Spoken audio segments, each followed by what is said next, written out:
Natacha Polony comme chaque vendredi. Bonjour Natacha. Bonjour. Alors en dehors de ce calendrier, il y a tout de même un point sur lequel on n'a pas progressé, l'origine du virus du Covid. Et dans Marianne, vous publiez les bonnes feuilles, Natacha, d'un livre dont l'auteur a mené l'enquête. Oui, le livre s'appelle SARS-CoV-2 aux origines du mal. Il sera en librairie le 5 mai. Le journaliste s'appelle Brice Perrier. Il s'est tout simplement comporté en journaliste, c'est-à-dire qu'il s'est demandé de quels éléments concrets on disposait.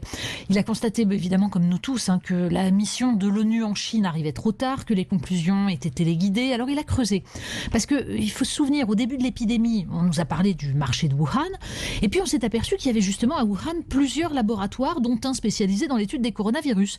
Mais à peine on se posait quelques questions, qu'est arrivé le coupable idéal, le pangolin. Oui, c'est ça. Alors beaucoup de gens ont appris à cette occasion l'existence du pangolin.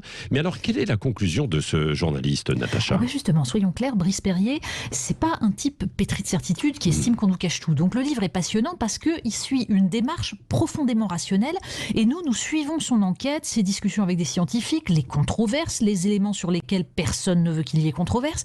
On s'aperçoit par exemple qu'une partie de la communauté scientifique a exclu d'emblée l'hypothèse, qui était pourtant plausible, d'une fuite d'un laboratoire, tout simplement parce que ça risquerait de jeter une ombre sur l'ensemble des travaux menés dans le monde entier sur les virus. C'est-à-dire, comment ça ? Vous savez, c'est ce qu'on appelle les gains de fonction en matière de recherche sur les virus.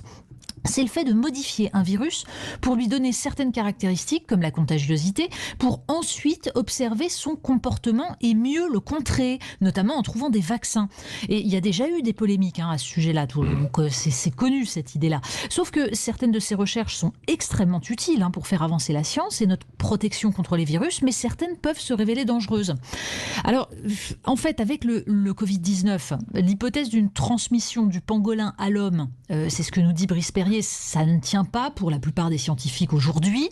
On cherche donc actuellement un autre animal hôte qui aurait pu servir de vecteur.